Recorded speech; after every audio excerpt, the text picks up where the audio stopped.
In polite society, love is rarely spoken of. It is folded into duty, pressed into silence, and most often, it is expressed not in words, but in what one chooses to endure. This is not a story of declarations or defiance. There will be no stolen kisses in moonlit corridors, no reckless confessions meant to undo the world. This is a story about restraint, about devotion so disciplined it learned to look like indifference, and about a love that lived quietly for 20 years. Mr. Elias Whitcombe had arranged Lady Margaret Ashford's life so flawlessly that she never once noticed how much of his own he had given up.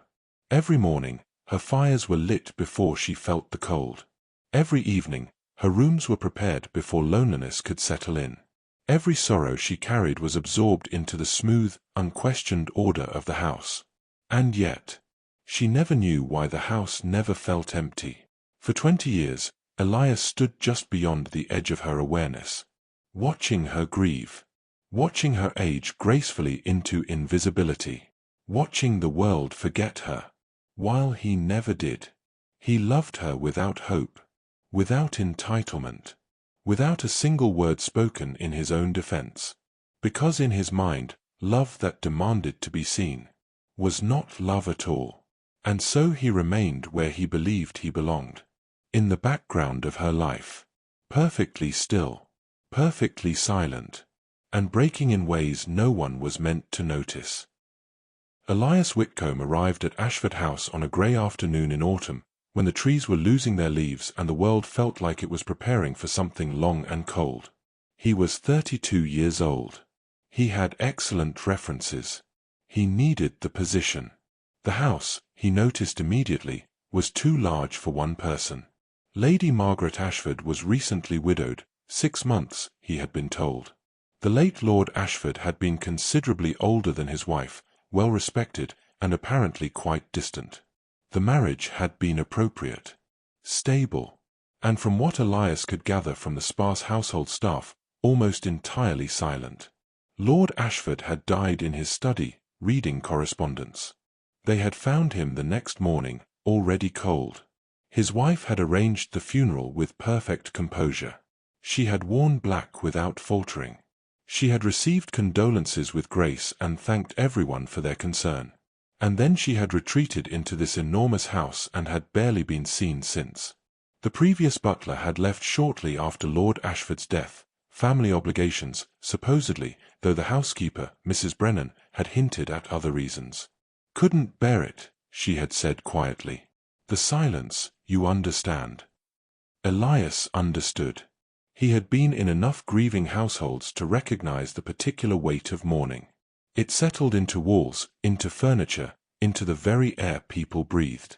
But this house felt different. It did not feel like grief, exactly. It felt like absence. He met Lady Margaret on his second day. She was in the morning room, sitting by the window with a book unopened in her lap. The sunlight caught her hair. She could not have been more than 35, and for a moment she looked almost girlish. Then she turned, and he saw her face properly. Beautiful, yes, but hollow in a way that had nothing to do with age. She looked like someone who had learned not to expect anything. "You are the new butler," she said. Her voice was cultured, controlled, pleasant in the way well-bred women were taught to be pleasant, without effort, without warmth. "Yes, my lady. Elias Whitcombe. Mrs. Brennan speaks well of you. I am grateful for her confidence." A pause.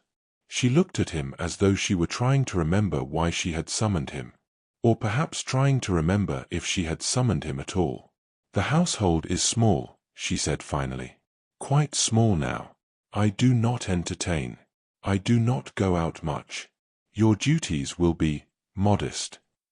"I understand, my lady." "Do you?" Something flickered in her eyes. Not hostility. Curiosity, perhaps. Or surprise that anyone would claim to understand anything about her life. "I have served in grieving households before," Elias said carefully.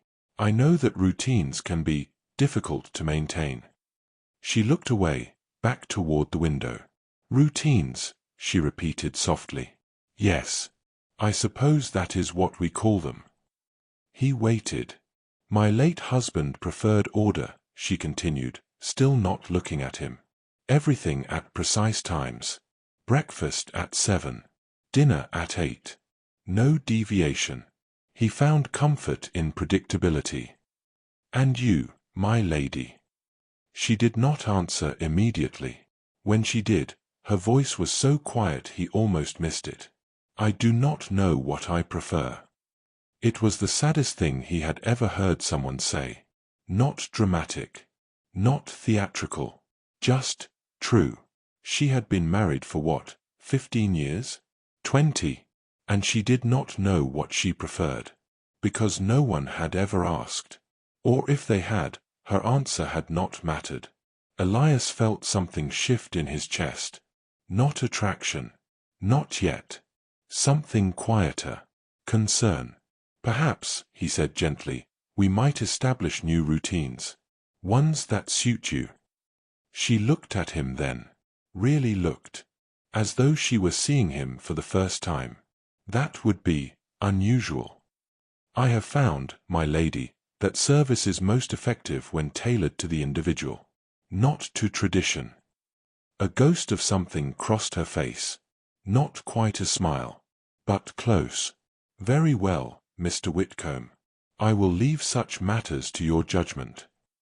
She turned back to the window, the conversation clearly over. Elias bowed and withdrew. But as he closed the door, he glanced back. She was still sitting in the same position, the book still unopened in her lap. And he understood, with sudden clarity, that she had been sitting like that for months.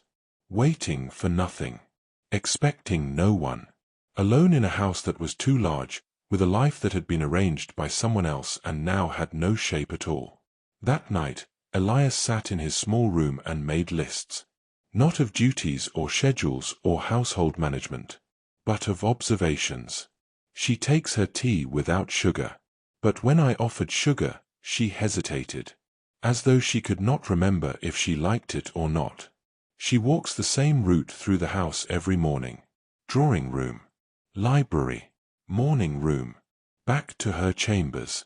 She does not stop. She does not read. She just moves. The staff speak of her kindly but carefully. They do not want to disturb her. They have learned to be invisible. She is lonely. She does not know she is lonely. Or perhaps she knows, but has stopped believing loneliness is something that can be fixed. He read over his notes and felt that same quiet shift in his chest.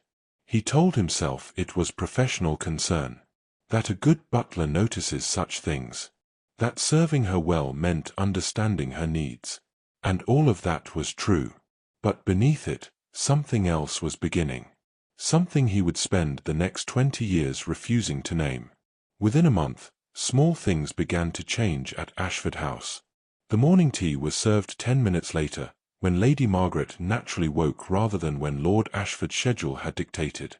Fresh flowers appeared in the rooms she actually used, rather than the formal spaces she never entered. The curtains in the morning room were opened wider, letting in more light. Books from the library, ones she had glanced at but never touched, began appearing on the table beside her chair. None of it was dramatic. None of it was noticeable enough to comment on. But Lady Margaret stopped walking her aimless route through the house. She began reading again. Once, Elias heard her laugh at something in a book, a small, surprised sound, as though she had forgotten she could. He was in the hallway, arranging correspondence. The sound stopped him completely. He stood there, holding letters he would never remember, and felt his entire future rearrange itself around that single, small laugh. By winter, the house had warmed. Not literally, though Elias had made certain the fires were always lit in the rooms she occupied. But in some other way. Some indefinable shift from emptiness to something almost like comfort. Lady Margaret began speaking to him more often. Not personally, never personally. But she would ask his opinion on small matters. Whether the drawing room needed new curtains. What the staff might prefer for their Christmas dinner. She began to see him. Not as a person. Not yet. But as a presence. A fixture. Someone reliable. And Elias, for his part, learned the architecture of her days with the precision of a cartographer. He knew she slept poorly and needed tea earlier than she admitted. He knew she preferred the morning room because it faced east and the light there reminded her of something, he did not know what, but he saw the way her expression softened when she sat there. He knew she had stopped wearing colors after her husband died, not because she was grieving, but because no one had noticed either way, so why bother? He knew she was kind to the staff but distant, as though afraid that connection might require something from her she no longer had to give. He knew she was lonely. And he knew, with growing certainty, that he would spend the rest of his life making sure she never felt that loneliness again. Even if she never knew he was doing it. Even if she never knew he existed beyond his role. Even if the only way he could love her was by disappearing completely into the margins of her life. One evening, just before Christmas, Lady Margaret paused in the hallway as Elias was extinguishing lamps. "Mr. Whitcombe." He turned immediately. "My lady. I wanted to thank you." He waited. "The household has been." She struggled for the word. "Easier. Since you arrived. I am pleased it meets your satisfaction, my lady." "It is more than satisfaction." She looked at him, her expression unguarded for just a moment. "It feels less empty." His heart stopped. "I am glad, my lady." She smiled, a real smile, small but genuine, and continued down the hall. Elias stood in the dimming light and knew, with absolute clarity, that he was lost. Not in a way that demanded action. Not in a way that required confession. But in the quiet, irreversible way that happens when someone's happiness becomes more important than your own. He loved her. He would always love her. And she would never, ever know. By the end of the first year, Elias Whitcombe had become essential to Ashford House in ways no one could quite articulate. The household ran smoothly. Lady Margaret seemed more settled. The oppressive silence had lifted. If anyone had asked the staff what had changed, they would have shrugged and said the new butler was very efficient. If anyone had asked Lady Margaret, she would have said she supposed she was adjusting to her new circumstances. No one thought to ask Elias. And he would not have answered truthfully anyway. Because the truth was this. He had arrived at Ashford House intending to perform a job. But somewhere in those first months, watching her remember how to laugh, watching her come back to life in small, almost invisible ways, he had stopped serving a household. And started serving her. Not because it was his duty, but because it was becoming the only thing that mattered. And that, he knew, was dangerous. Not to her. To him. But he was already too far in to turn back. So he did what he would do for the next 19 years. He kept his distance. He maintained his professionalism. He loved her silently, carefully, completely. And he made absolutely certain she never noticed. By the second year, Elias had stopped pretending this was an ordinary position. Not to others. To others, he remained impeccably professional, the model of what a head butler should be. But to himself, in the quiet hours before dawn when he reviewed the day's arrangements, he admitted the truth. He was not managing a household. He was studying a person. Learning her the way scholars learn languages. The way cartographers learn terrain. With precision. With devotion. With an attention so complete it bordered on reverence. Lady Margaret preferred her tea at 6:30, not 6. But only if she had slept well. If she had been restless, and he could tell by whether her lamp had been extinguished before midnight, she needed it earlier, and stronger, with a touch of honey she would never request but always drank when offered. She took her breakfast in the morning room on sunny days, but the small parlor when it rained. She never said this. Never asked. But Elias noticed the way she hesitated at doorways on grey mornings, and he learned to have the parlor ready, the fire already warm, the curtains drawn against the gloom.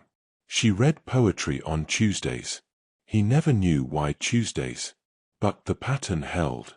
So he ensured the poetry collections were always within reach on Monday evenings, bookmarked to poets she had shown interest in, Wordsworth, Keats, occasionally Byron, though those she read with a faint sadness he did not understand and did not presume to ask about. She walked the garden at 4 o'clock, when the light was softest. She did not garden, did not cut flowers or tend plants, but she walked the same path. 20 minutes exactly. And if it rained, she stood at the window overlooking the garden instead, her hand resting on the glass. On those days, Elias made certain no staff disturbed her. He began to understand that she needed those 20 minutes the way some people needed air. The household staff noticed his attentiveness, of course. "He's very particular about her ladyship's preferences," Mrs. Brennan remarked to the cook one afternoon. "That's his job, isn't it?" The cook replied pragmatically. "Yes, but—" Mrs. Brennan frowned. "He anticipates things even she doesn't know she wants. Maybe that's what makes him good at his job." Mrs. Brennan did not argue. But she watched Elias more carefully after that. Watched the way he positioned himself just outside of rooms Lady Margaret occupied. The way his attention sharpened when she entered a space. The way he seemed to track her movements through the house without ever appearing to look at her directly. She said nothing. Some things, she had learned, were better left unobserved. Elias developed systems. Not written ones, that would have been too revealing, too dangerous. But mental frameworks. Architecture built inside his own mind. If she was in the library, the lamps should be lit but not bright. She preferred shadow when reading. If she was in the drawing room, the windows should be slightly open. She disliked stuffiness, though she never complained. If she received correspondence, rare, but it happened, she needed solitude afterward. Never less than an hour. He learned to clear the household from nearby rooms, to ensure she had space to process whatever had been written. If she asked for something specific, it meant she was having a difficult day. On good days, she asked for nothing, because everything was already provided. He learned to read her silences. The thoughtful silence of contentment, when she sat with her book and turned pages at a steady rhythm. The heavy silence of sadness, when she sat but did not read, did not move, simply existed in a stillness that felt like drowning. The restless silence of loneliness, when she moved from room to room as though looking for something she could not name. On those days, the lonely days, Elias found small reasons to be visible. Not intrusive. Never intrusive. But present. A question about the week's menu. A request to confirm the delivery of coal. Something mundane enough that it required only brief interaction. Just enough that she remembered she was not entirely alone. He began to notice things no servant should notice. The way she touched the wedding ring she no longer wore but kept in a small box on her desk. Not sadly, not longingly, but curiously, as though examining an artifact from someone else's life. The way she paused sometimes at her late husband's study door, but never entered. It had been locked since his death. She had never asked for it to be opened. The way she smiled at the staff but never laughed with them. Politeness, always. Kindness, certainly. But distance. Always distance. The way she spoke about the future, on the rare occasions she mentioned it at all, as though it was something happening to someone else. "One supposes I shall stay here," she said once. "There is nowhere else to go." Not sadness. Just fact. And Elias understood that she had accepted her life as a thing to be endured rather than lived. It enraged him. Not visibly. Never visibly. But in the privacy of his own mind, he raged against the world that had taught her to expect so little. Against the marriage that had given her security but not companionship. Against every person who had looked at her and seen only her composure, never her loneliness. And then he channeled that rage into something useful. He made her life better. Incrementally. Invisibly. In ways she would never attribute to him specifically. There was a week in March when she seemed particularly quiet. Elias noticed. Of course he noticed. She took longer walks in the garden. She barely touched her meals. She sat in the morning room staring at nothing. He did not ask. A butler does not ask. But he adjusted. Fires warmer. Tea stronger. Meals lighter. She would not eat heavy food when distressed, but she would pick at delicate things. He instructed the cook accordingly. He ensured fresh flowers in her rooms, daffodils, which had just come into bloom. She had mentioned once, years ago, that they reminded her of spring at her childhood home. He did not know if she would remember saying this. But he remembered. On the fourth day, she stopped in the hallway as he was passing. "Mr. Whitcombe." "My lady." "The daffodils. In my sitting room." "Yes, my lady. They are in season." She looked at him for a long moment. "They were my mother's favorite." "I did not know, my lady." A lie. He had known. But to admit he remembered such a thing would be to reveal how carefully he listened, how much he retained, how thoroughly he had studied her. "She passed," Lady Margaret said quietly, 12 years ago this week." "Ah, that explained the sadness. I am sorry for your loss, my lady." "It was a long time ago." She looked at the daffodils again. "But it is strange how grief returns at unexpected moments." "Grief," Elias said carefully, "does not follow calendars. It keeps its own time." She met his eyes, and for just a moment, something passed between them.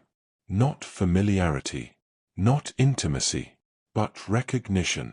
She was seen, and she knew it. "Thank you, Mr. Whitcombe, for the flowers." "Of course, my lady." She continued down the hall, and Elias stood very still, his heart doing something complicated and painful in his chest. This was the danger.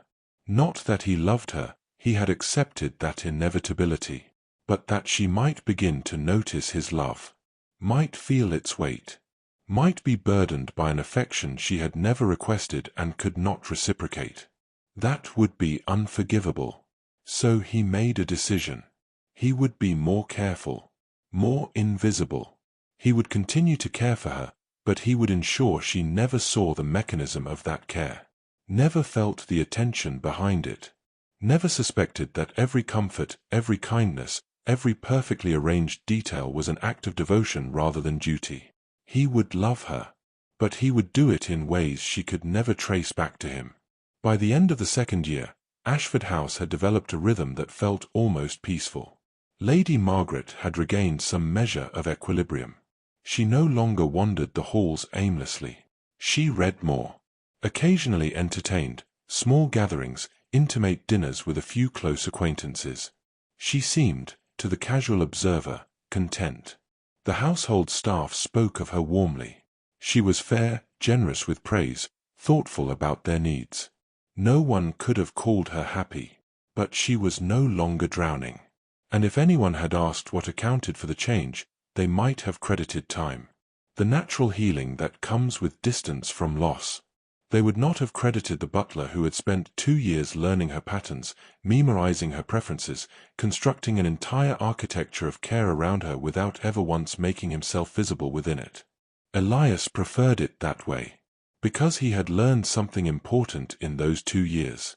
Love, the kind that lasts, is not about being seen. It is about seeing. And he saw her. Every day. Every moment. Every small gesture and quiet sorrow and fleeting joy. He saw her completely. And if that was all he would ever have, the privilege of witness, the honor of service, the silent satisfaction of knowing her life was easier because he existed at its edges, then that would be enough. It would have to be. Because the alternative, confession, disruption, the selfish demand to be acknowledged, would shatter the very thing he was protecting. Her peace, her comfort, her life, carefully arranged so she never had to feel alone, even though she was. He had built that life for her, and he would never, ever let her see the foundations. One evening, as spring turned to summer, Lady Margaret sat in the drawing-room with her needlework, something she rarely did, but had taken up again recently. Elias was lighting the lamps, his movements practiced and unobtrusive. "Mr. Whitcombe," she said without looking up, "do you ever find it strange?" He paused. My lady. How quickly one adapts. How what once felt unbearable becomes ordinary. I believe that is survival, my lady. The mind's way of protecting itself. Perhaps. She set down her needlework. But sometimes I think we adapt too well. We become comfortable with loneliness. We stop expecting anything different. Elias said nothing. There was nothing safe to say. Do you ever feel lonely, Mr. Whitcombe? The question struck him like a physical blow. He chose his words carefully. I have my duties, my lady. They occupy me sufficiently. That is not what I asked. No, it was not. He looked at her, really looked, and saw that she was not asking idly. She was asking because she recognized something in him. Some kinship. Some shared understanding of what it meant to live a life at a remove from one's own desires. Yes, he said quietly. I suppose I do. She nodded, as though this confirmed something. It is strange, she said, to be surrounded by people and still feel entirely alone. Yes, my lady. But less so recently. She looked up at him. I do not know why. But it is. His heart shattered and rebuilt itself in the same moment. I am glad, my lady. She smiled, a small, sad, genuine smile, and returned to her needlework. Elias finished lighting the lamps and withdrew. And that night, alone in his room, he permitted himself a single moment of weakness. He sat at his small desk, hands pressed flat against the wood, and acknowledged the truth. He was not going to survive this. Not intact. Not whole. Every day that he loved her was a day that cost him something. Every gesture of care, every perfectly timed kindness, every moment of invisible devotion, it carved away pieces of him he would never get back. But he would do it anyway. For 19 more years, if she needed him. For the rest of his life, if that was what it took. Because she was less lonely now. And that was worth everything. By the 3rd year, Elias had developed a philosophy. Not consciously. Not through deliberate reflection or moral inquiry. But through necessity. Through the daily practice of loving someone he could never have. It crystallized one morning in early autumn, when Lady Margaret mentioned, casually, thoughtlessly, that she had slept well for the first time in weeks. The house feels safe, she said, stirring her tea. I do not know why. But it does. Elias had bowed his head in acknowledgement, murmured something appropriate, and withdrawn. And in the hallway, standing alone with his hands clenched at his sides, he understood. She felt safe because of him. Because he had spent 3 years ensuring every element of her environment was controlled, anticipated, perfected. Because he had removed every source of discomfort, every disruption, every small anxiety that might disturb her peace. She felt safe because he loved her. But she could never know that. Because the moment she knew, everything would change. She would feel obligated, uncomfortable, burdened by an affection she had never sought and could not return. The safety would shatter, and he would be the one who shattered it. That was the day Elias made his decision, not a choice, but a vow. He would never confess. Not if she asked. Not if he was dying. Not if the world was ending and they were the last 2 people alive. Never. He began to think of his love as a kind of service that required discipline. Not suppression. He was not repressing his feelings. He felt them fully, constantly, with an intensity that sometimes made it difficult to breathe. But he contained them. The way a dam contains water. Not by eliminating it, but by channeling it into something useful. Every impulse to touch her hand became an adjustment to her shawl. Every desire to speak her name became attention to her preferences. Every moment he wanted to look at her too long became focus on the tasks that would make her life easier. He transformed longing into labor. And labor, he found, was sustainable. There were rules he set for himself. Boundaries that could not be crossed. Rule 1, never speak to her unless spoken to, unless duty requires it. He would not seek her out. would not manufacture reasons for conversation, would not indulge the desire to hear her voice more than necessary. Rule 2. Never touch her, even accidentally. He maintained physical distance at all times. When passing her something, he ensured their hands never brushed. When adjusting anything near her, a chair, a cushion, he waited until she had moved away. Touch was intimacy. Intimacy was presumption. He had no right to either. Rule 3. Never look at her when she cannot see him. This was the hardest rule, the most important one, because he wanted to look at her constantly, to study the way light caught her hair, the small expressions that crossed her face when she thought no one was watching, the rare, unguarded moments when she was simply herself. But those moments were not his to observe. She had not given him permission to see her that way, so he looked only when duty required it, when she was speaking to him, when he needed to assess her comfort or anticipate her needs. Never more. Rule 4. Never hope. This was the cruelest rule, the one that kept him sane. He could love her, but he could not hope she might someday love him back. Hope was poison. Hope would make him careless, would make him believe he deserved something he did not.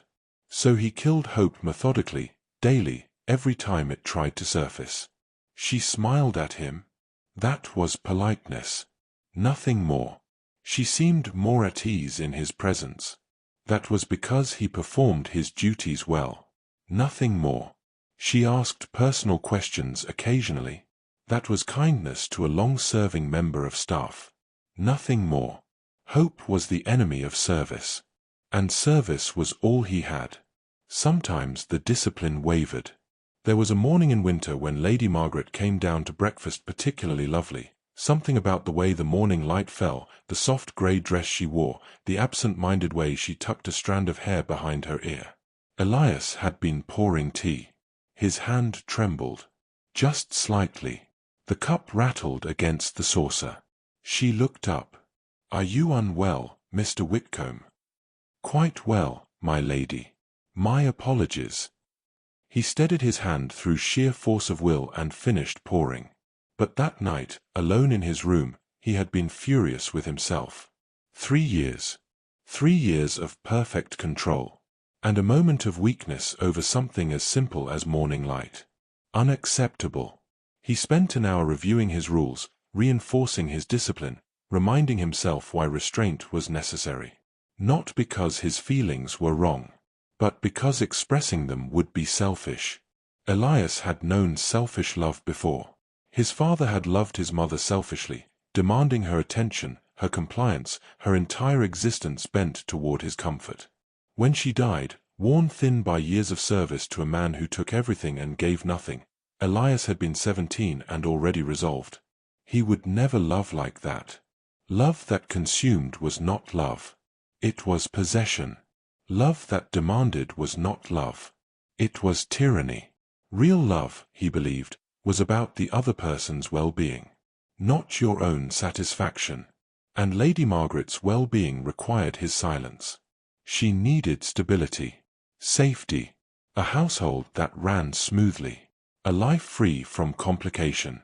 She did not need a butler confessing feelings she could not return. She did not need to navigate the awkwardness of rejecting someone she depended on professionally. She did not need to wonder, every time he performed a service, whether he was doing it out of duty or desperation. Confession would be cruel. It would transfer his burden onto her shoulders. It would make his love her problem. And Elias refused to do that.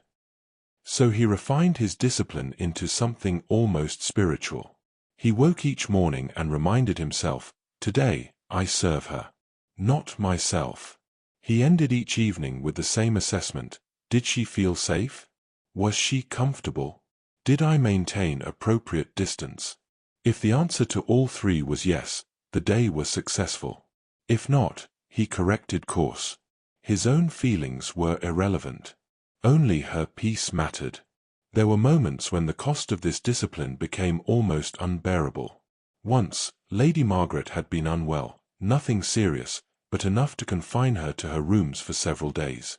Elias had overseen her care with meticulous attention, ensured the fire never went out, that tea arrived precisely when needed, that she was disturbed as little as possible. On the third day, she had called him to her sitting room. She looked pale, tired, younger somehow in her vulnerability. "Mr. Whitcombe, I must thank you. You have been extraordinarily attentive." "It is my duty, my lady." "It feels like more than duty."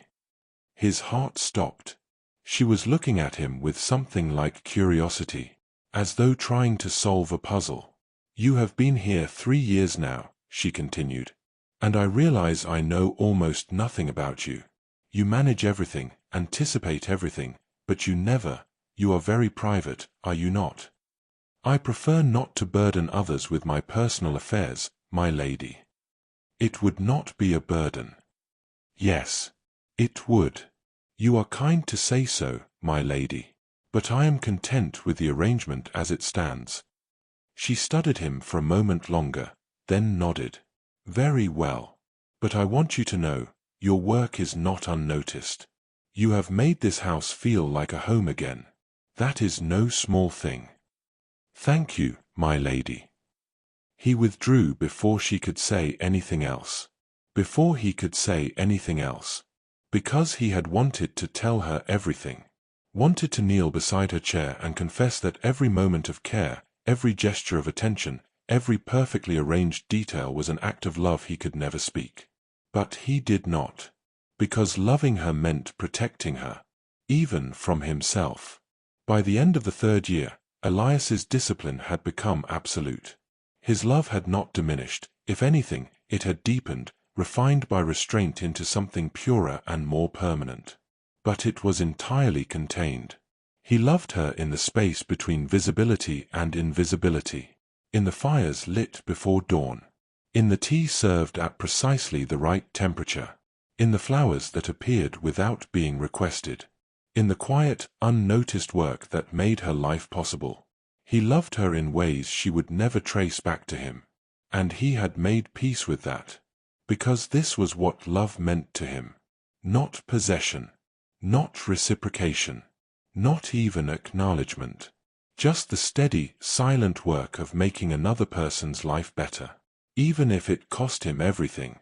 Even if no one ever knew. That was enough. It had to be. In the 4th year, Lady Margaret began to talk.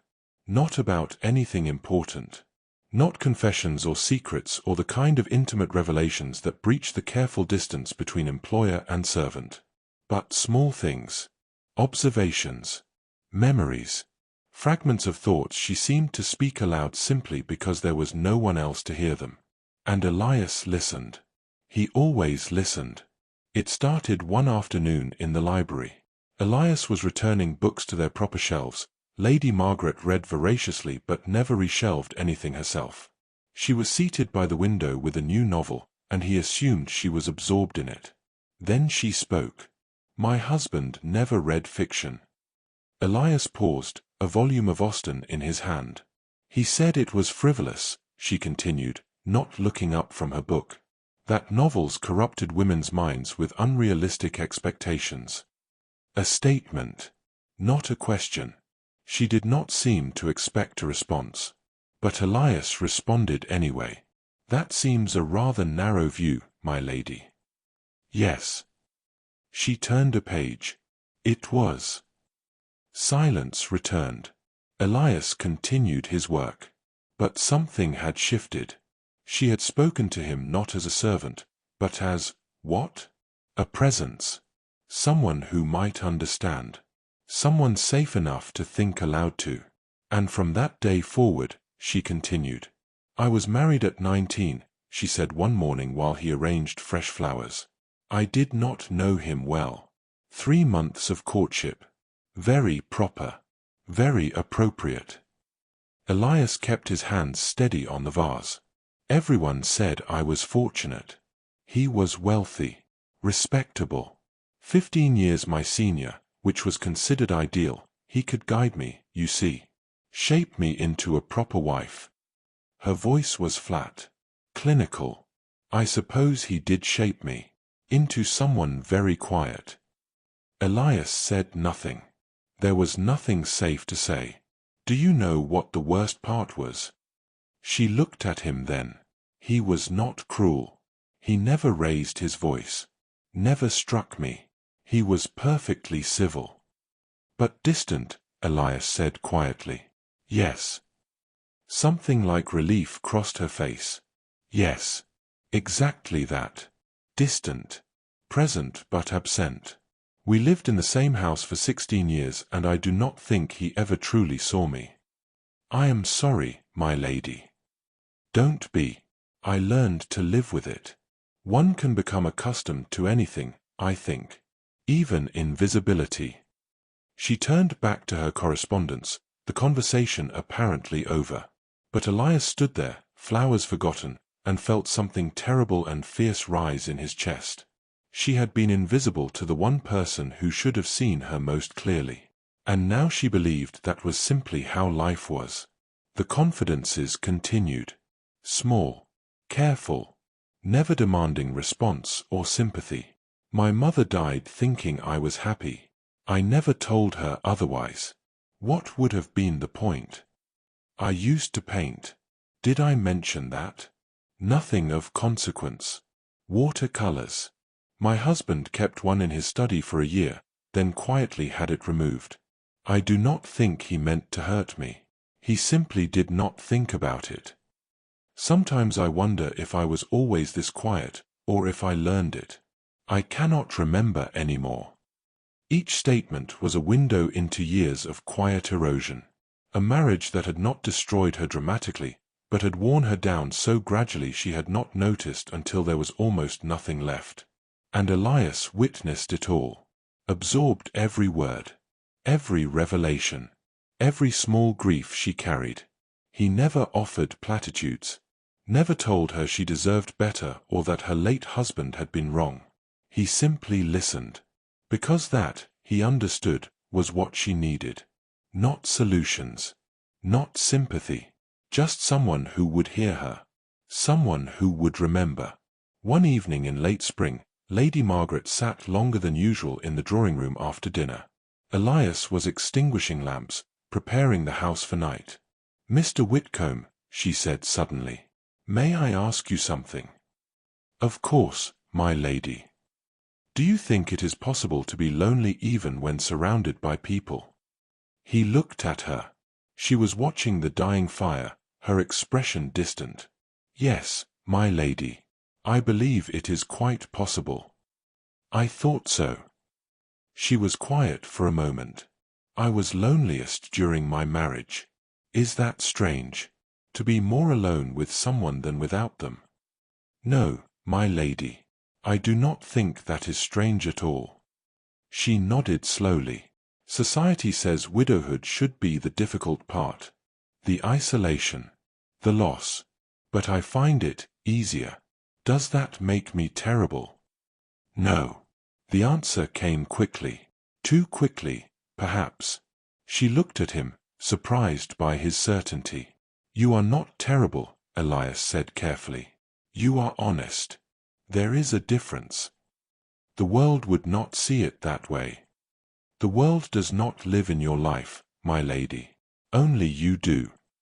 Something shifted in her expression. Softened. "You are very kind, Mr. Whitcombe." He was not kind. He was desperately, hopelessly in love. But she could never know that. "I simply speak the truth as I see it, my lady."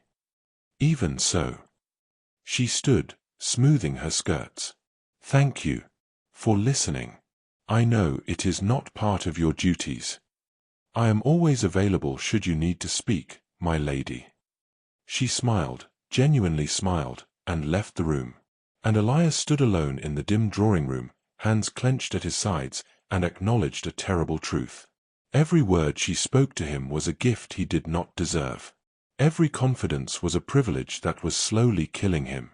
Because she trusted him. Saw him as safe. As neutral. As someone who would never judge or presume or want anything from her. And he was none of those things. He wanted everything. But he would never, ever let her know. By summer, Lady Margaret had settled into a pattern of these small confidences.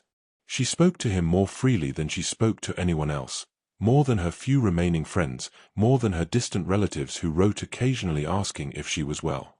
She told him about her childhood, about a sister who had died young, about parents who had loved her but had not understood her, about dreams she had once had that seemed foolish now. "I wanted to travel," she said one afternoon. "See Italy, Greece, all those places I had only read about. But my husband said foreign travel was unsettling for women, that I would be more comfortable at home." "And you believed him?" "I was 19. What did I know?" She looked out the window. "Now I am too old, too settled, too what, my lady? Too accustomed to staying in one place." Elias wanted to tell her she was not too old, that she could still travel if she wished, that her life was not over simply because one part of it had ended, but that would be overstepping. So instead he said, "Perhaps one day, my lady. Perhaps." But she did not sound convinced. The worst part was how much she trusted him. She trusted him with her small sorrows, her private disappointments, the quiet ache of a life that had been lived for someone else's comfort rather than her own. She trusted him because she believed he did not want anything from her. And she was wrong. He wanted everything. He wanted to tell her she was remarkable, that her kindness mattered, that the world had been wrong about her and cruel to her and that she deserved so much more than she had been given. He wanted to tell her that she was not invisible, not to him, never to him. But he could not, because the moment he spoke, the trust would break. She would realize his attention was not neutral, that his listening was not duty, that every gesture of care came from a place of desperate, consuming love, and she would pull away. So he remained silent. He listened. He remembered. He bore witness to her loneliness. And he kept his distance, because that was the only way to stay close to her. One night, after she had retired, Mrs. Brennan found Elias in the pantry, staring at nothing. "You look tired," she said. "I am well, Mrs. Brennan." "You work too much. You always have." "It is my position." She studied him for a long moment. "It is more than that." Elias said nothing. "You care for her," Mrs. Brennan said quietly. "Not an accusation. An observation. I serve this household to the best of my ability." "That is not what I said." "No, it was not. Mrs. Brennan, I would appreciate. Your secret is safe." Her voice was gentle. "I am not blind, Mr. Whitcombe, but I am discreet." Elias met her eyes, saw understanding there, and pity. "Does it show?" he asked quietly. "Only to someone who is looking." "And her ladyship?" "No." Mrs. Brennan shook her head. "She sees only what you allow her to see. Relief and grief in equal measure." "That is as it should be," Elias said. "Is it?" "Yes." Mrs. Brennan sighed. "You are a good man, Mr. Whitcombe. Perhaps too good." She left him alone in the pantry, and Elias understood that his secret was no longer entirely his own. But it did not matter. As long as Lady Margaret never knew, nothing else mattered. 5 years became 10. 10 became 15. The seasons turned. The house aged gracefully, and Elias remained. At first, the passage of time felt significant. Each anniversary of his arrival marked with private acknowledgement. 5 years of service. Then 7. Then a decade. But somewhere around the 12th year, time stopped feeling like individual years and became simply duration.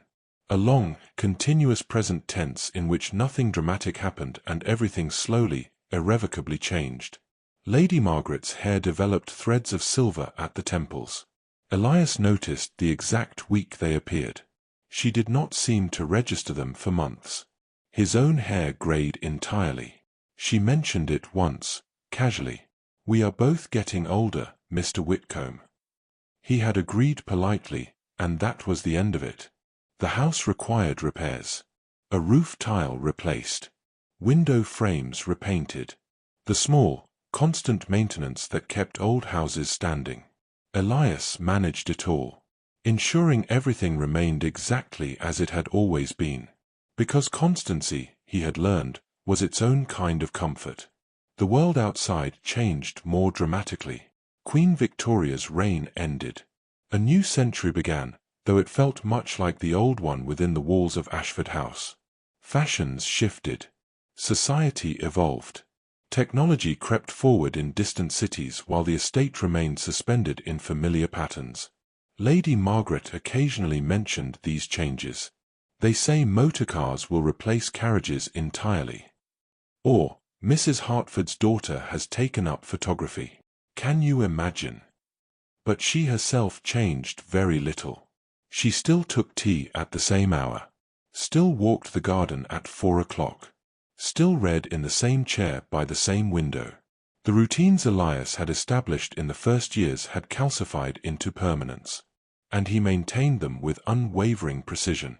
Around the 11th year, Lady Margaret stopped receiving callers almost entirely.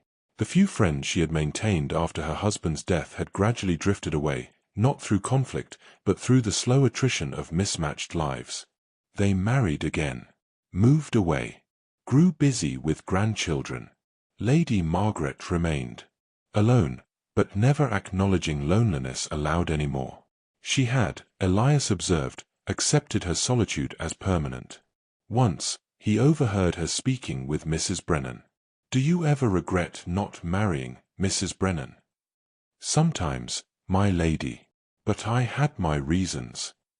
"Yes, reasons." Lady Margaret's voice was distant. "I suppose we all have those. You are still young enough, my lady. If you wished." "No. Firm. Final. That part of my life is over." She was 43, and she had decided she was finished. Elias watched her settle into invisibility. Society had moved on. The invitations that once arrived regularly, even if she declined them, stopped coming. She was no longer the young widow. She was simply Lady Margaret, who keeps to herself. Forgotten, in the gentle way society forgets women who do not demand attention. She seemed almost relieved by it. "No one expects anything of me anymore," she said once. "It is rather freeing." But Elias saw the lie beneath the words. She was not free. She was erased. And she had convinced herself that erasure was peace. In the 14th year, a distant cousin wrote suggesting Lady Margaret might consider selling the estate. "It is far too large for one person," the letter read. "And the expenses must be considerable. A smaller property might suit you better." Lady Margaret read the letter twice, then set it aside. "What do you think, Mr. Whitcombe?" "I think, my lady, that you should do what brings you comfort. This house is all I have known for 25 years. Then perhaps that is reason enough to stay." She looked at him, really looked, and something passed between them. An understanding. An acknowledgement of shared history. "Yes," she said quietly. "Perhaps it is." She wrote back declining the suggestion. And Elias felt relief so profound it frightened him. Because if she left, he would have to choose. Follow her, and risk exposure of his feelings. Or let her go, and lose the only purpose his life had ever had. She had saved him from that choice. And she did not even know it. The years blurred together. Spring gardens. Summer heat. Autumn leaves. Winter fires. The same routines, repeated endlessly, until they became not tedious but sacred. Elias knew every creak of the floorboards. Every pattern of light through the windows. Every sound the house made as it settled each night. He knew Lady Margaret even better. He knew she slept poorly during full moons, though she never mentioned it. He knew she reread the same 3 novels every winter, Austen, Bronte, Eliot, as though seeking comfort in familiar words. He knew she avoided the east wing entirely, where her late husband's study remained locked. He knew she hummed when she arranged flowers, though she seemed unaware of doing it. He knew her completely, the way one knows a landscape walked every day for years. Every detail mapped, every variation noted. And his love, far from fading with time, had only deepened, refined by repetition, strengthened by endurance. It had become the foundation of his existence. Around the 16th year, Elias noticed his hands beginning to ache in cold weather. Around the 17th, he needed spectacles for reading. Around the 18th, climbing stairs required more effort than it once had. He was aging. Not dramatically. Not with any single catastrophic decline. But slowly, inexorably, he was becoming old. Lady Margaret was aging too. She moved more carefully, tired more easily, spoke sometimes of feeling the cold more than she used to. But she remained herself, still graceful, still composed, still carrying her loneliness with the same quiet dignity she had carried it for 20 years, and still utterly unaware that she had never been alone. In the 19th year, a young maid asked Elias how long he had been in service at Ashford House. "Nearly 20 years, he replied. 20 years. She seemed astonished. With the same household? Yes. You must care for Lady Margaret very much. Elias went very still. I serve this household to the best of my ability, he said carefully. Of course, Mr. Whitcombe. I only meant, you have stayed so long. It shows dedication. Dedication is part of good service. But after she left, Elias sat alone in his pantry and confronted a terrible question.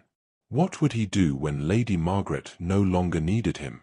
When age or illness finally took her, what would become of him? He had no family, no savings beyond what was necessary, no life outside these walls.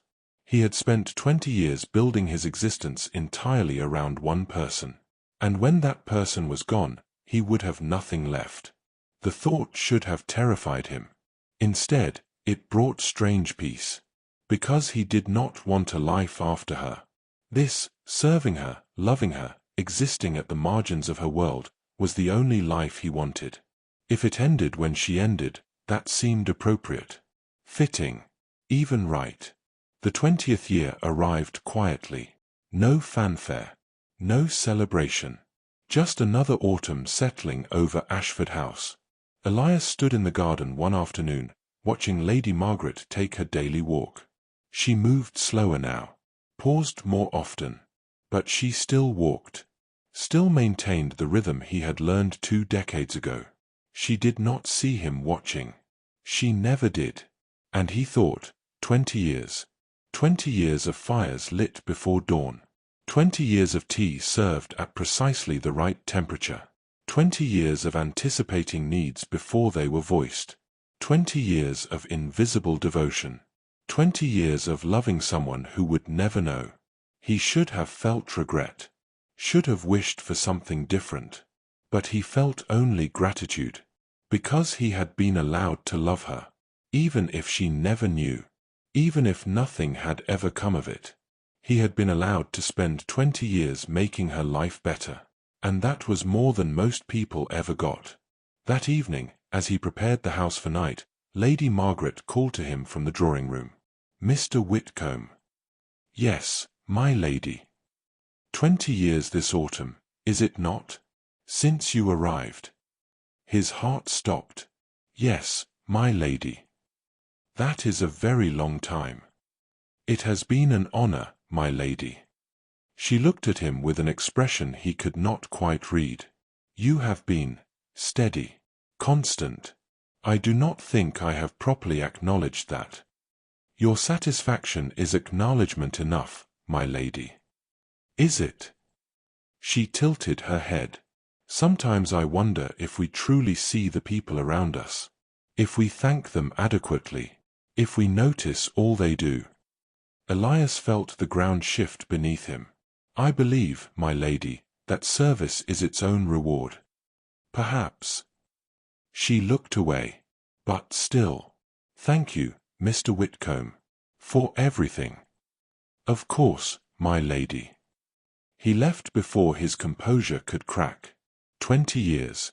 And she had thanked him. Not for his love, she did not know about that. But for his presence. His steadiness. His care. It was not enough. It was everything. Time had not weakened his love. It had refined it into something pure and permanent. Something that existed outside of hope or expectation. Something that simply was.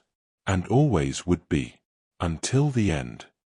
It happened in the 21st year, on a night when the world felt particularly cold. January. The depth of winter. The kind of darkness that settled over the house like a held breath. Elias was making his final rounds, checking locks, extinguishing lamps, ensuring the household was secure for the night. He passed Lady Margaret's sitting room and heard something that made him stop. Weeping. Quiet. Muffled. The sound of someone trying desperately not to be heard. His hand was on the door handle before he could think. He knocked softly. "My lady." The weeping stopped immediately. "I am quite well, Mr. Whitcombe. Thank you." Her voice was steady, controlled. A perfect lie. Every instinct told him to withdraw, to respect her privacy, to maintain the boundaries that had kept them both safe for 20 years. But he could not. Not tonight. "My lady, may I enter?" A pause. Then, quietly, "If you wish." He opened the door. Lady Margaret sat by the dying fire, still fully dressed though it was well past midnight. Her face was composed, but her eyes were red-rimmed. A handkerchief twisted in her hands. "Forgive me," she said. "I did not mean to disturb the household."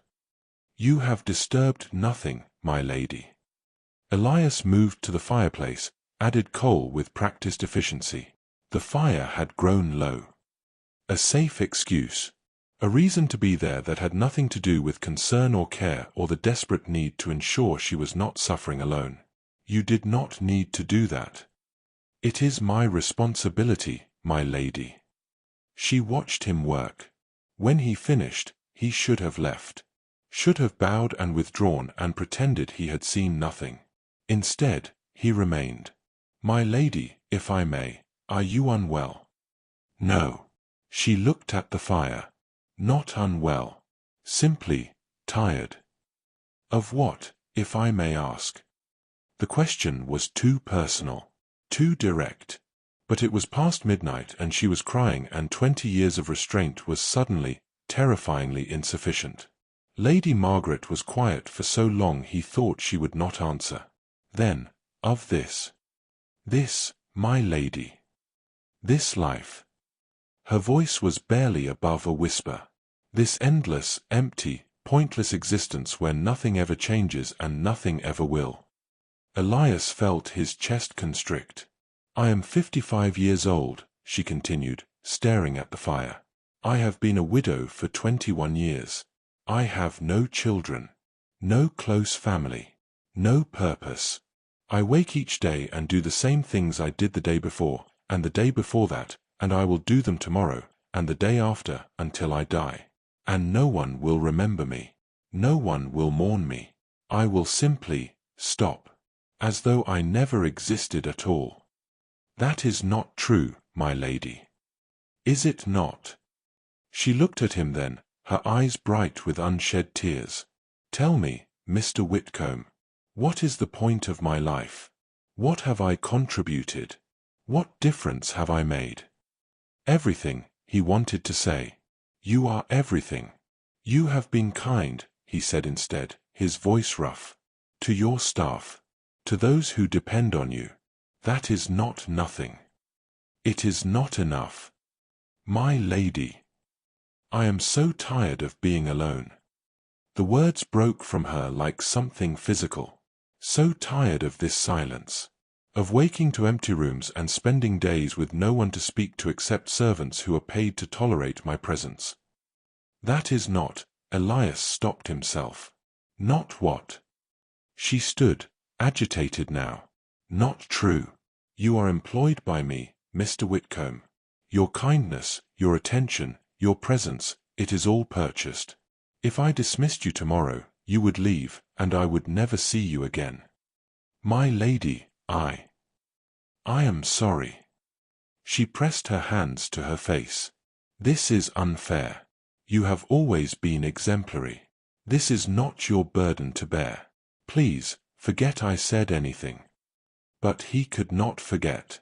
Could not unhear the pain in her voice. Could not stand here, in this room where he had watched her read and rest and exist for 20 years, and let her believe she was nothing. That she mattered to no one. That her life was empty. My lady. His voice was shaking. He could not stop it. You are wrong. She looked up, startled. You matter, he said. Your life is not empty. Your existence is not meaningless. Mr. Whitcombe. Every day, he stopped, breathed, tried to find words that would not betray too much while still conveying enough. Every day for 20 years, you have been the reason this house has felt like a home. Your kindness, your grace, your quiet strength, it has shaped everything. The staff speak of you with genuine affection. Mrs. Brennan considers it a privilege to serve you. The maids feel safe here because of the environment you have created. That is their job. No. Firm now. It is more than that. You have built something here. Something good. Something that matters. She was staring at him. Mr. Whitcombe, And if you were to dismiss me tomorrow, he continued, the words coming faster now, dangerous, I would not simply leave and forget. You have been, he stopped, teetering on the edge of confession. You have been the most important part of my life for 20 years. The silence was absolute. Lady Margaret's eyes were wide, searching his face for meaning. This was the moment. The precipice. One more sentence and everything would change. One more truth and 20 years of careful distance would collapse. He could say it. Could tell her that every fire lit, every meal planned, every small comfort arranged had been an act of love. That he had spent 2 decades memorizing her, cherishing her, loving her with an intensity that had consumed his entire existence. He could tell her, and destroy everything, because she would feel guilty, uncomfortable, obligated to respond to feelings she had never asked for and could not return. She would lose the one thing he had spent 20 years trying to give her, peace. So Elias did what he had trained himself to do. He stepped back from the edge. You have been an exemplary employer, my lady, he said, his voice carefully controlled again. One whom any servant would be honored to serve. That is what I meant. Nothing more. The moment passed. The confession unmade. Lady Margaret nodded slowly, though something uncertain remained in her eyes. Thank you, Mr. Whitcombe. That is kind of you to say. It is simply the truth, my lady. She looked at him a moment longer, then turned back to the fire. You should retire, she said quietly. It is very late. Yes, my lady. Shall I have Mrs. Brennan attend you? No. I am quite well now. She was not well. They both knew it. But Elias bowed and withdrew, closing the door softly behind him. He stood in the hallway, hands trembling, heart racing, the ghost of confession still burning in his throat. He had come so close. So terrifyingly close. One more sentence and he would have broken his vow. Would have burdened her with a truth she did not need. Would have made his love her problem. But he had not. He had pulled back. Maintained control. Protected her from himself. Even now. Even at the edge of confession. Even when she was breaking and he wanted nothing more than to gather her up and tell her she had never been alone, had never been forgotten, had been loved every single day for 20 years. Even then, he had stayed silent. Because that was what love meant. Not speaking. Not claiming. Not demanding recognition. Just staying. Just serving. just loving quietly until it killed him. The next morning, Lady Margaret did not mention the previous night. Neither did Elias. Tea was served at the usual time. The household continued its familiar rhythms. Everything returned to normal. Except something had shifted. Lady Margaret looked at him differently now. Not suspiciously. Not with discomfort. But with curiosity. As though she had glimpsed something in him she had never noticed before and was trying to understand what it meant. Elias felt the weight of her attention like a physical thing. He had been too visible. Had revealed too much. And now she was looking. Really looking. He would need to be more careful. More distant. More invisible. Because if she looked long enough, she might see. And if she saw, everything would end. That night, alone in his room, Elias made a new rule. Rule 5, never again come close to confession, no matter the circumstance.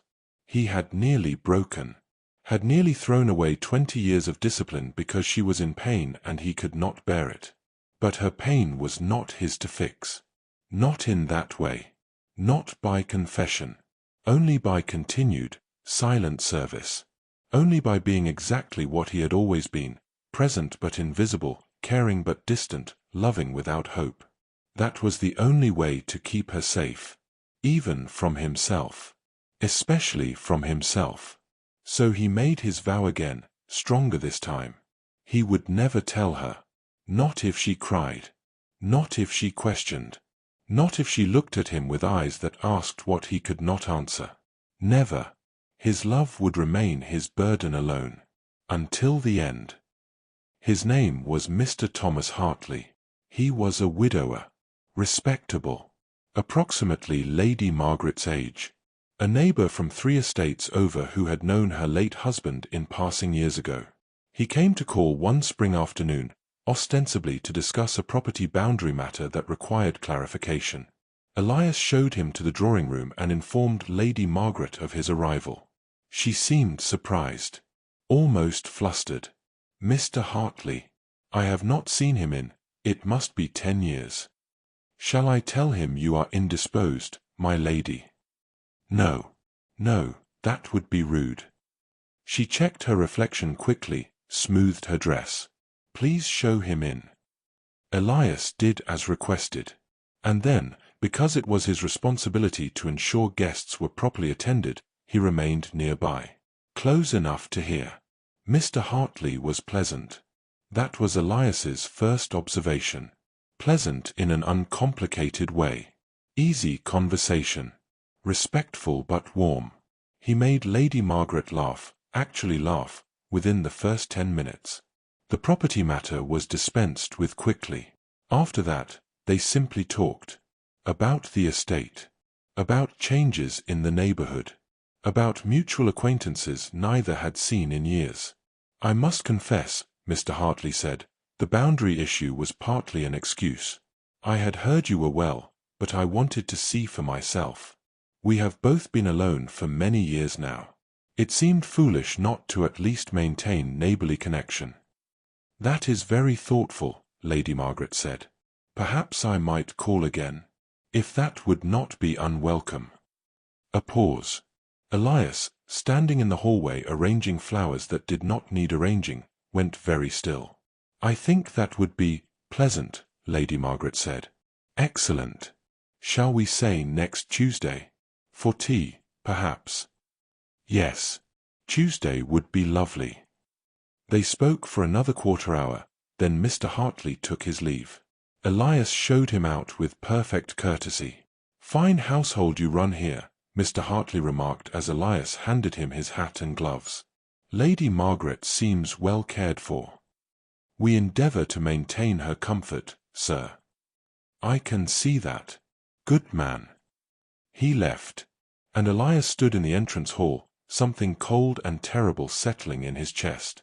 Lady Margaret appeared in the drawing-room doorway. Mr. Whitcombe, we shall have a guest for tea on Tuesday. Mr. Hartley, please ensure everything is prepared appropriately. Of course, my lady.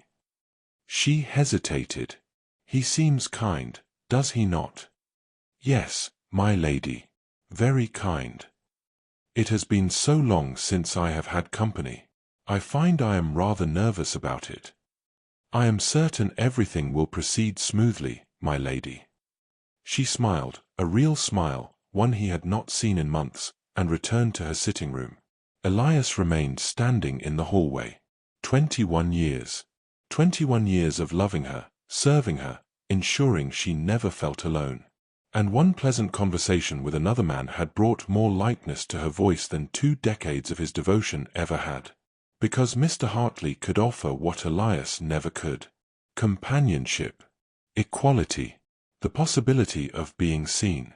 Not as an employer sees a servant, but as one person sees another. Elias understood, with terrible clarity, that this was good for her. And absolutely devastating for him. Tuesday arrived. Elias ensured everything was perfect. The drawing room was immaculate. Fresh flowers, not daffodils, he had learned that lesson, but roses, soft and elegant. The tea service polished to a mirror shine. Small cakes arranged precisely. Every detail attended to. When Mr. Hartley arrived, Elias showed him in with flawless professionalism. And then he listened. He did not mean to. Or rather, he meant to, but told himself he was simply monitoring the household, ensuring service was provided as needed. But really, he was listening. To her laugh. To the ease in her voice. To the sound of genuine conversation between equals. "You have a remarkable butler," Mr. Hartley said at one point. "Everything is impeccable." "Yes," Lady Margaret replied. "Mr. Whitcombe has been with me for over 20 years. I do not know what I would do without him." A treasure, then. Good staff are impossible to find these days. Staff. That was what he was. What he would always be. Mr. Hartley stayed for 2 hours. When he left, he asked if he might call again. "I would like that very much," Lady Margaret said. The visits continued. Once a week, then twice. Sometimes for tea. Sometimes for a walk in the garden.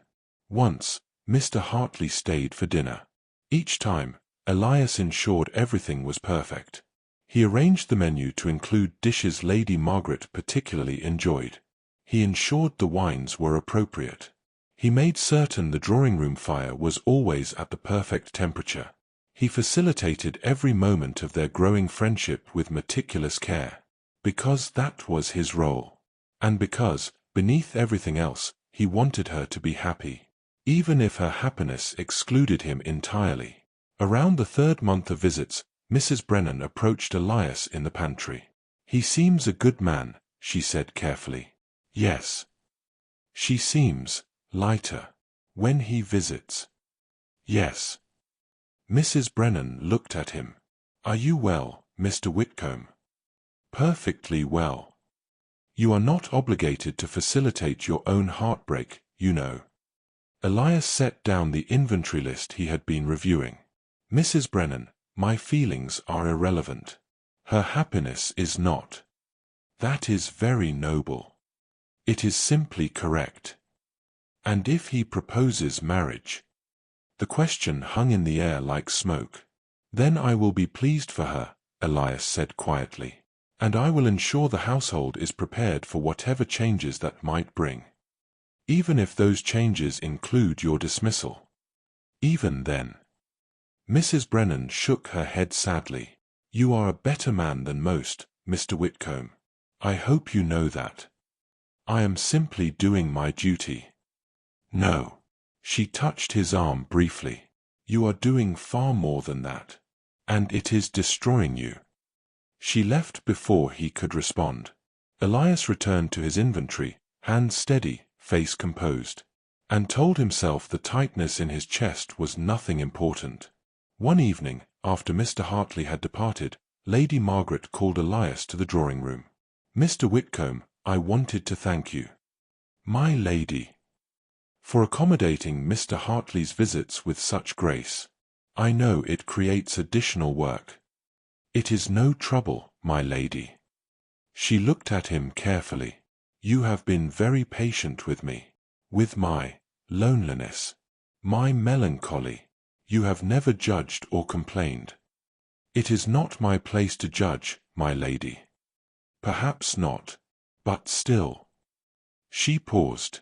I want you to know, Mr. Hartley has been good for me. I feel less alone. And I am grateful that you have made it possible.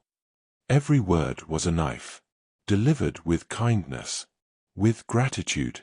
With no awareness whatsoever of what they cost him. I am pleased you have found companionship, my lady. Yes. I think I had forgotten what it felt like. To be seen.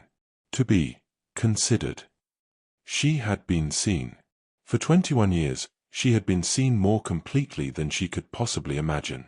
But not by someone who could acknowledge it. Not by someone she could see in return. I am very glad, my lady, Elias said. And meant it. Because beneath the pain, beneath the grief, beneath the slow dissolution of everything he had built his life around, he genuinely wanted her to be happy, even if it killed him. Especially if it killed him. The visits continued for 6 months. Then, gradually, they became less frequent. Once a week became every other week. Then monthly. Then occasional. Mr. Hartley began mentioning other commitments. A daughter who needed him. Estate matters that required attention. Health concerns, nothing serious, but enough to make travel more difficult. Lady Margaret understood. She never complained. But Elias noticed the way she returned to her old routines. The way the lightness faded from her voice. The way she settled back into solitude as though it were an old, familiar coat. One afternoon, after Mr. Hartley had cancelled yet another visit, Lady Margaret sat in the drawing-room looking out at the garden. I think Mr. Hartley has decided we are better as occasional acquaintances than close friends, she said quietly. Not to Elias specifically, he was simply there, arranging correspondence. Perhaps the distance is difficult, my lady. Perhaps. She was quiet for a moment. Or perhaps he simply realized what I have always known, that I am not very good at connection. I have been alone too long. I have forgotten how to be anything else. My lady, that is not. It is fine, Mr. Whitcombe. She smiled, but it did not reach her eyes. I am accustomed to my own company. It was foolish to think otherwise. She returned to her book, the conversation over. And Elias understood with devastating clarity, she had hoped for something more with Mr. Hartley. Had allowed herself to imagine companionship, perhaps even affection. And when it had faded, she had blamed herself. Had decided she was the problem. That she was too damaged, too isolated, too broken for connection. The injustice of it, that she would spend her life believing she was unlovable when she had been loved completely for 21 years, was almost unbearable. But there was nothing he could say. Nothing that would not cross the line he had spent 2 decades maintaining. Mr. Hartley's visits stopped entirely by the following spring. He wrote occasionally. Friendly letters that Lady Margaret answered with equal friendliness. But the connection had dissolved into polite correspondence between distant acquaintances. Lady Margaret never mentioned feeling disappointed. But Elias saw it in the way she returned to her old patterns. The same walks. The same routines. The same quiet acceptance of solitude. She was 56 years old. And she had resigned herself to being alone for the rest of her life. Elias watched her settle back into invisibility and felt his own heart break in new ways. Because he had hoped, had allowed himself to hope, breaking his own rule, that perhaps Mr. Hartley might give her what he never could. Happiness. Companionship. A life beyond these walls. But Mr. Hartley had failed her.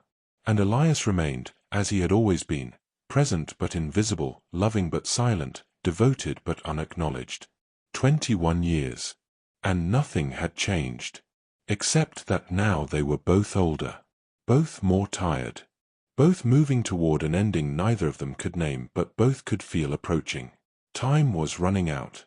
And Elias knew, with terrible certainty, that he would love her until his last breath. And she would never know. For 20 years, the house had run like clockwork. Lady Margaret Ashford's life had been so thoroughly anticipated, so carefully managed, that she had never once felt the machinery of it. The fires were always lit. The rooms always prepared. Her preferences remembered before she voiced them. She had thought this was simply how well-managed households functioned. She had never wondered why hers felt different. Other women spoke of demanding staff, of incompetence, of the endless tedium of managing a house. Margaret listened to these complaints with a faint, private bewilderment. Her household gave her no such troubles. Everything simply worked. She had credited her own organizational skills. She had credited good fortune. She had credited everyone and everything except the one man who had spent 2 decades ensuring she never had to think about any of it. But lately, something had shifted. Small things, at first. The morning tea arrived 3 minutes late. The fire in the drawing-room had not been lit by the time she descended for breakfast. A letter she had meant to post sat on the hall table until noon. Nothing catastrophic. Nothing that would concern most households. But Margaret noticed. Because for 20 years, these things had never happened. "Is Mr. Whitcombe unwell?" she asked Mrs. Brennan, the housekeeper, one afternoon. Mrs. Brennan's face did something complicated. "He has not said so, my lady. But he has been slower these past weeks. More careful on the stairs." Margaret frowned. "Has he seen a physician?" "He would not hear of it, my lady. You know how he is." Yes. She did know how he was. Elias Whitcombe did not complain, did not falter, did not permit himself the luxury of human frailty. He had been head butler for as long as she could remember. She tried to recall when he had arrived and found the memory strangely difficult to grasp. Had he always been here? No, there had been a time before, when she had been newly widowed, when the house had felt vast and cold and full of echoes. And then, he had come. And the echoes had stopped. She had never thought to question it. That evening, Margaret went looking for him. She found him in the silver pantry, polishing candlesticks with the same meticulous attention he brought to everything. But his hands, she noticed, trembled slightly. And when he reached for the next piece, he moved with a careful deliberation that spoke of pain being managed, not absent. "Mr. Whitcombe." He turned immediately, his expression settling into its usual composed attentiveness. "My lady, do you require something?" "I require you to see a physician." A flicker of something crossed his face. Surprise, perhaps, or discomfort at being observed so directly. "That is not necessary, my lady. Mrs. Brennan tells me you have been unwell. Mrs. Brennan worries unnecessarily. Do you deny it?" He did not answer immediately. When he did, his voice was measured, careful. "I am not as young as I once was. That is all." Margaret studied him, really looked at him, perhaps for the first time in years. When had his hair become so grey? When had those lines appeared around his eyes? He had always seemed ageless to her, a constant in a world of change. But now, standing in the afternoon light, she saw him clearly. He was tired. How had she never noticed? "How long have you been in service here, Mr. Whitcombe?" 20 years, my lady. This autumn." 20 years. Her mind caught on the number. 20 years of perfectly lit fires. 20 years of seamless days. 20 years of a house that never felt empty, even when she was alone. 20 years of him. "That is a long time," she said quietly. "It has been an honor, my lady." Something in the way he said it, so final, so complete, made her chest tighten. "You have been." She struggled for the right word. "Exceptional." "Thank you, my lady." But he would not meet her eyes. And for the first time in 20 years, Margaret felt the absence of something she had never known was there. The physician came 3 days later. Margaret insisted. Elias complied with the same quiet dignity he brought to all things, though she saw the reluctance in the set of his shoulders. The diagnosis was not catastrophic. His heart, the doctor explained, was strained. Nothing immediately dangerous, but rest was essential. No more climbing stairs with heavy trays. No more 16-hour days managing an entire household. Retirement would be advisable, the physician said. Within the year. Elias received this news without visible reaction. Margaret felt something crack inside her chest. That night, she could not sleep. She lay in the dark, listening to the familiar sounds of the house settling. And for the first time, she heard them differently. The creak of floorboards. The distant click of a door. The soft sound of someone moving through rooms that were not his own, ensuring everything was in order before the household slept. How many nights had he done this? How many mornings had he risen before dawn to prepare her world? She thought of every season she had lived through in this house. Every winter when the fires were always lit. Every summer when the windows were opened at precisely the right moment to catch the breeze. Every spring when fresh flowers appeared in her rooms without her ever requesting them. She had thought the house itself was caring for her. But houses do not care. People do. One person, specifically. For 20 years. The realization arrived not as a revelation but as a recognition, as though she had always known and had simply refused to see. Elias Whitcombe had loved her. He had loved her quietly, completely, without expectation or demand. He had loved her through service, through silence, through the careful architecture of her comfort. And she had never once looked at him long enough to notice. Margaret rose from bed, pulled on her dressing gown, and went downstairs. She found him in his small office off the kitchen, reviewing the next day's schedules by lamplight. He looked up as she entered, immediately standing. "My lady, is something wrong?" Everything. Everything was wrong. 20 years. Gone. Wasted. Because she had been too comfortable, too blind, too wrapped in her own loneliness to see that she had never been alone at all. "Sit," she said. "Please." He hesitated, then obeyed. She sat across from him, the small desk between them. In the lamplight, his face was gentler than she had ever seen it. Tired. Human. "I need to tell you something," she began. "My lady. Please. Let me speak." He went very still. Margaret searched for words and found them insufficient. How did one apologize for 20 years of blindness? How did one acknowledge a loved one had never earned, never reciprocated, never even seen? "I have been thinking," she said carefully, "about how long you have been here. About everything you have done. Not just the work, though you have been flawless in that, but—" She faltered. His expression remained neutral, but something in his eyes had shuttered. "You have made this house a home," she said quietly. "You have made my life bearable. More than bearable. You have given me comfort when I did not even know I needed it. And I have never thanked you properly. I have never acknowledged. Please." His voice was soft, but there was steel beneath it. "Do not." She stopped. He looked at her for a long moment, and in his eyes she saw everything. The confirmation she did not want. The truth she was 20 years too late in recognizing. "My lady," he said, with devastating gentleness, "you have nothing to apologize for." Elias.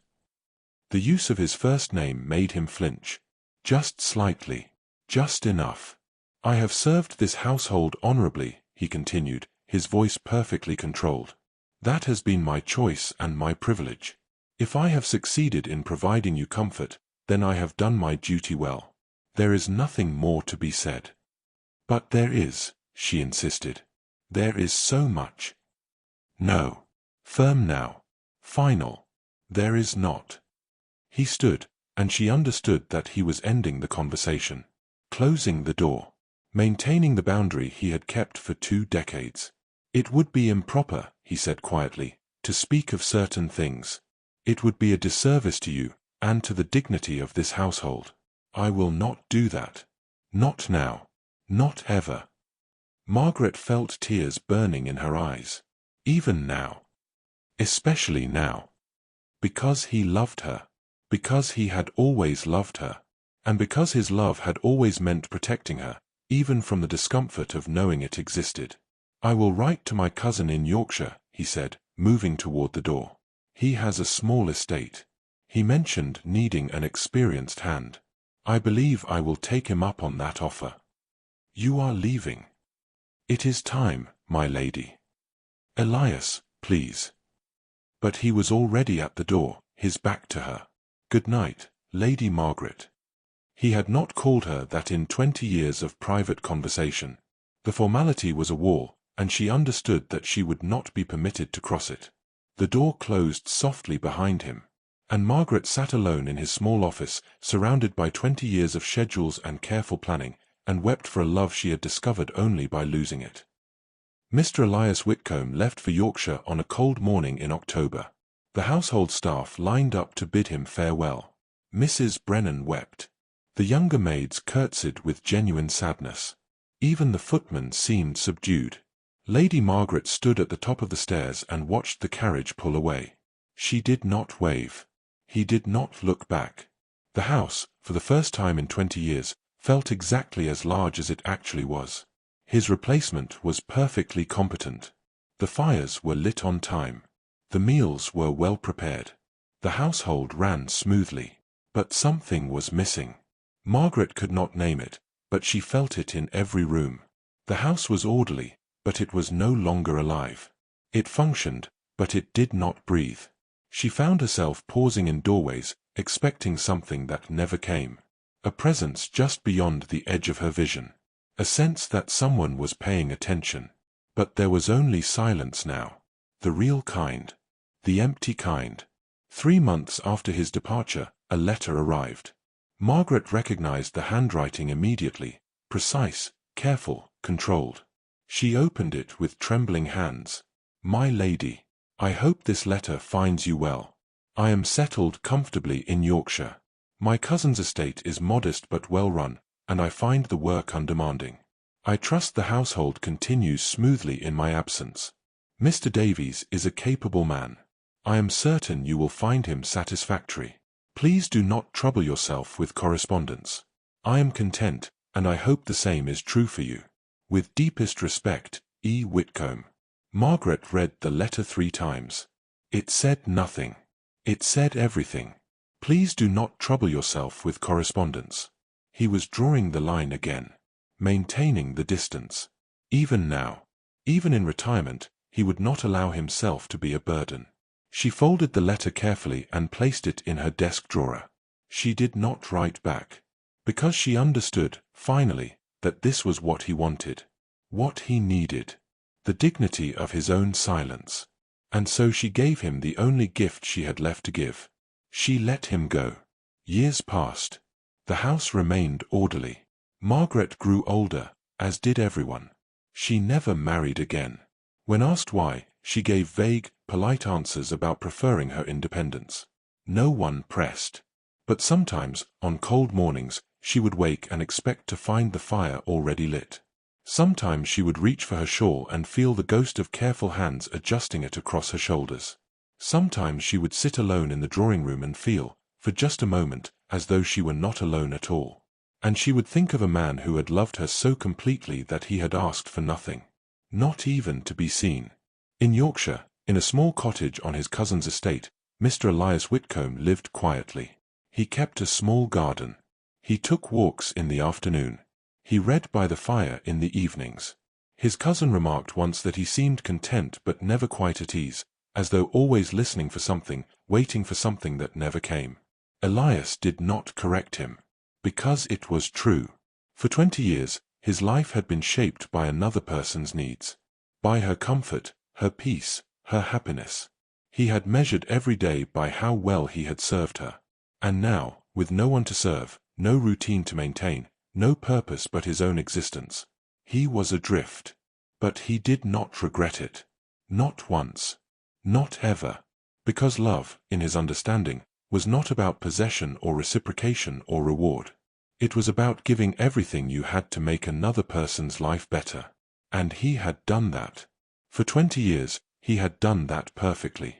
If she never knew, well, that had been the point. On the mantelpiece in his small sitting room, he kept one object from his former life.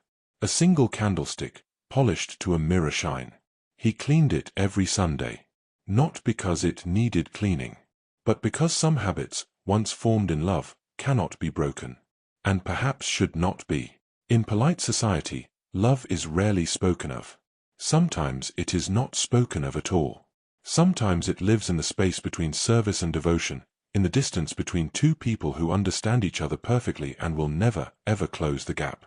Sometimes love is a room kept orderly, a fire lit before dawn, a life carefully tended by hands that will never be held in return. And sometimes, the greatest tragedy is not that love goes unspoken, but that by the time it is recognized, silence has become the only kindness left to give. This was such a love. And it was perfect. And it was unbearable. And it was never, ever meant to be anything else. Some loves are never spoken of.